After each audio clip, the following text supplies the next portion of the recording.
Imagine a mountain of electric vehicle batteries, towering higher than any skyscraper. Each one weighs as much as a piano, packed with a volatile mix of metals and chemicals. By 2030, over 1.2 million of these batteries will be retired every year in the US. But most of what's inside is too valuable to just toss aside. So how do we transform something so hazardous into a beacon of clean energy? Today, we're stepping inside one of America's top battery recycling facilities. Watch as we turn shredded black powder into refined lithium, cobalt, and nickel. This is the rebirth of electric power, starting with a dead EV battery. Electric vehicles are changing the world, and the demand for EV batteries is skyrocketing. In 2022, we saw over 550 gigawatt hours of battery demand, enough to power 8 million cars. But what happens when these batteries reach the end of their life? Without recycling, we could face a new environmental crisis with mountains of lithium-ion waste. This waste is packed with flammable chemicals and toxic metals, and we can't ignore it. The good news? We can avoid that future. Right now, over 200 companies are racing to build a battery recycling industry. They aim to process more than 1 million tons of material each year. Leading the charge is a company you might not know, Redwood Materials. Founded by Tesla's former CTO, they recycle 70 to 90% of lithium-ion batteries in North America. Every year, they process enough material to power around 250,000 electric vehicles. That's not waste, that's a second chance at power. So, where do these electric vehicle batteries come from? Most of them are built to last 10 to 15 years, but when their capacity dips below 80%, they're no longer reliable for driving. That's when they get removed from car salons, dealerships, and sometimes even accident scenes. Each battery pack is heavy, with some weighing over 1,000 pounds, and they can be dangerous, still charged and volatile. Transporting them isn't as simple as tossing them on a truck. They're classified as hazardous cargo, needing special fireproof containers and licensed handlers. Some batteries come from totaled cars, while others are pulled from aging hybrids. Automakers like Ford, Toyota, and Volkswagen are partnering with recyclers to reclaim every retired pack they can find. But here's the surprising part. Most batteries being recycled today aren't from used cars at all. They're actually factory scrap. When manufacturers create new cells, they generate mountains of offcuts and rejected materials. Right now, that scrap makes up nearly half of all input at recycling facilities. In California, one collection program recovered over 1,200 used EV and hybrid packs in just 1 year. That's over 500,000 pounds of material, and that's how the loop begins. Not with trash, but with opportunity. When a battery arrives at a recycling facility, the first thing we do is make it safe. Even old batteries can hold hundreds of volts, enough to spark fires or cause serious injuries. Some facilities take the time to manually disassemble each battery pack. Technicians carefully open the casing, disconnect modules, and drain any remaining charge. Others use robots to handle dangerous components from a distance. But at Redwood Materials, we do things a bit differently. We let the battery destroy itself, but in a controlled way. By heating the pack in a low-temperature kiln, we trigger a chemical reaction. The battery's own stored energy powers its self-discharge. Plastics burn away, and flammable solvents vaporize.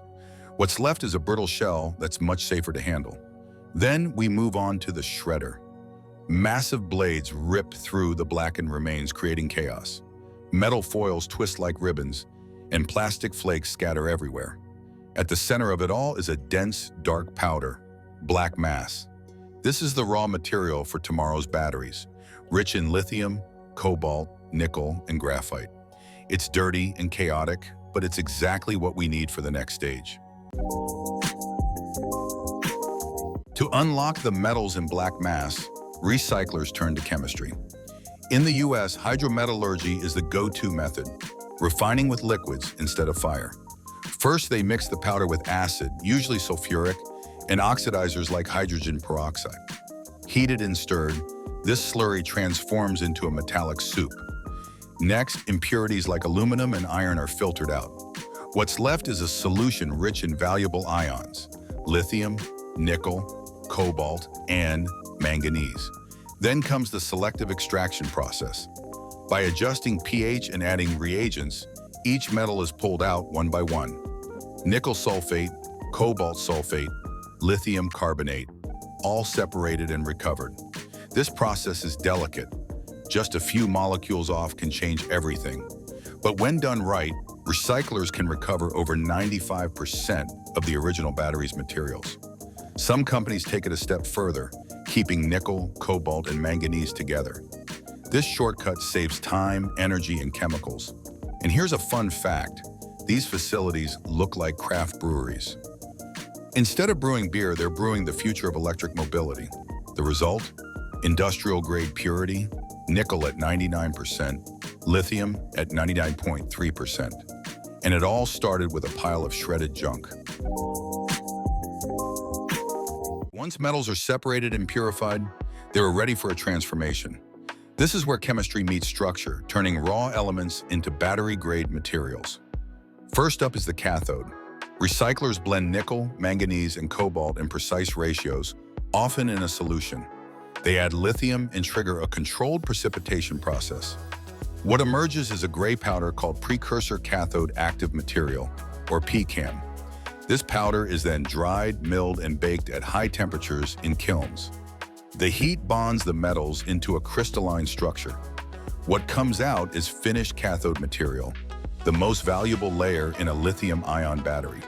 And this isn't just theory. Companies like Ascend Elements and Redwood Materials are producing it at scale. Redwood is building enough capacity to supply cathode materials for 1 million electric vehicles per year by 2025 and 5 million by 2030.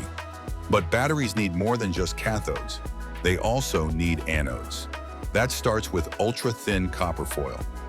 Recyclers take refined copper, often from scrap, and roll or electroplate it into sheets thinner than a human hair. In Nevada, Redwood operates the first domestic anode copper foil line in the US. Their foil is already being used in Panasonic batteries inside Tesla vehicles. All of this, the powder, the foil, the precision, forms the backbone of a new battery. Remarkably, the performance of these recycled components matches that of virgin materials. In lab tests, recycled cathodes show the same capacity, lifespan, and safety. What was once battery waste is now battery grade. Precision isn't just important in battery manufacturing, it's everything. Even the tiniest contamination can lead to cell failure or overheating. That's why recycling facilities pour resources into quality control. From the first grind to the final shipment, every step matters. As soon as black mass is processed, samples are pulled for testing. Technicians analyze metal content using spectroscopy. They check for nickel, cobalt, lithium, and trace impurities like iron. During cathode production, particle size is meticulously measured. Crystal structures are examined under powerful microscopes. Some labs even create prototype battery cells from each batch. Sorting starts early in the process too. When shredding batteries, recyclers use advanced techniques to separate materials. Vibration screens, magnets, and eddy current separators do the heavy lifting. Advanced systems use X-ray and optical sensors for real-time sorting. The goal? Consistency in every batch. When you receive recycled nickel sulfate or lithium carbonate, it must match virgin supply. Same purity, same reactivity, same performance. No compromises. That's what modern recycling plants deliver. In this industry, being close isn't good enough. Only exact makes it back into a battery. Once materials are refined and tested, they're ready to re-enter the supply chain. But just like chemistry, packaging has to be spot on. Recycled lithium carbonate is sealed in moisture-proof bags. Cobalt and nickel sulfates? They're packed in heavy-duty drums or lined containers. Copper foil is rolled, inspected for defects, and wrapped carefully for transit. Every shipment is tracked meticulously. Each container is labeled with batch numbers, purity levels, and destination factories. For recyclers like Redwood or Li-Cycle, it's about more than just efficiency. It's about traceability. With new laws demanding proof of recycled content in EV batteries, paperwork is now as crucial as the product itself. But the smartest move? It's not just what's inside the truck, it's where that truck is headed. Battery recycling plants are popping up near the gigafactories they serve. In Nevada, Kentucky, South Carolina, and Ohio, new recycling hubs are rising next to EV production zones. This co-location cuts transport time and costs significantly. It also reduces emissions, making the circular battery economy not just sustainable, but local. What used to travel thousands of miles from mine to factory now makes a closed loop within a single region. So where do recycled materials actually go? Most of them go right back into electric vehicle batteries. Nickel, cobalt, lithium, and copper from old batteries become the core of new ones. Companies like Panasonic, Toyota, and Ford are already using recycled metals from partners like Redwood. In fact, some Tesla battery packs in Nevada now contain copper foil made from old battery scrap. But not all batteries go straight to the shredder. Many still have a second life to live. When an EV battery is too weak for driving, it often still holds 70 to 80% of its original capacity. That's more than enough for stationary energy storage, where weight and size matter less. Companies are using these retired packs to store solar power and back up homes. In California, one startup linked 1,300 used EV batteries to create a 28 megawatt-hour solar storage farm. Each night, those secondhand cells feed clean power back into the grid without mining a single new gram of lithium. And this isn't just a niche idea. Second life battery projects are expanding worldwide. Homeowners are installing them for backup, and utilities are deploying them for renewable storage. Automakers are exploring them for factory energy and charging stations. Eventually, these batteries will wear out for good, but until then, they delay recycling, maximize value, and reduce waste. First life on the road, second life on the grid, then back to the furnace to begin again. Battery recycling is more than just an industrial process, it's an environmental necessity. Mining new lithium, nickel, and cobalt consumes massive energy, water, and land. It leads to pollution and serious ethical concerns in some regions. But recycling can change that equation. When done right, producing battery-grade lithium from recycled materials emits up to 86% less CO2 than mining. For every ton of recycled cobalt, that's 1 ton less from conflict regions or child labor zones. Recycling preserves resources, reduces emissions, and builds local supply chains. However, the path isn't without challenges. These materials can still be dangerous. In 2024, a major battery recycling plant in the Midwest caught fire. The blaze burned for nearly 2 weeks, releasing toxic smoke and forcing evacuations. It destroyed a facility that could process 60,000 tons of batteries a year. This was a stark reminder. Lithium-ion cells don't just burn, they can reignite. If mishandled, they can turn a recycling site into a disaster zone.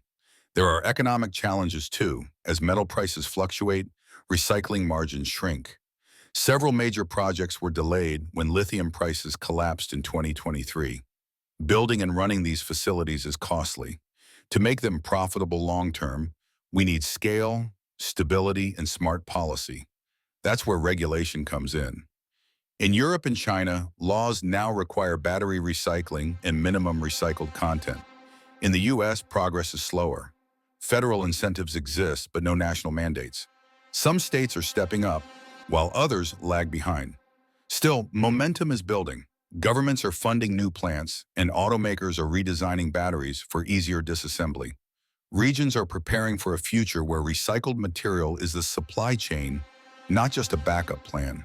But this future relies on vigilance. The promise of battery recycling holds only if it's done safely, cleanly, and at scale. Let's take a moment to reflect.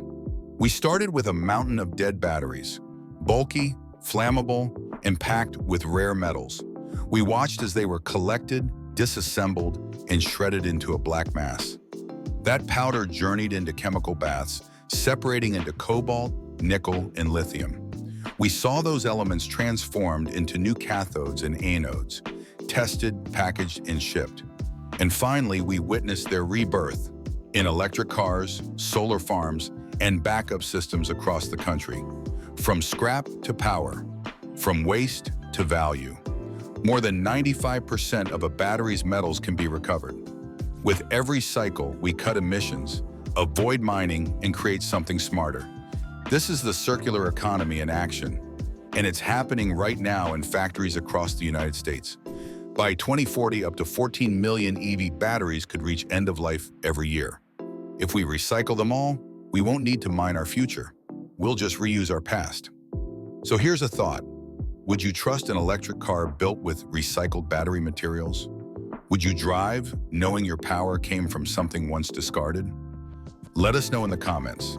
And if you learned something today, if this process surprised you or changed how you think about batteries, hit that like button. Subscribe for more insights into the machines, materials, and technologies shaping our future. Thanks for watching. See you in the next one.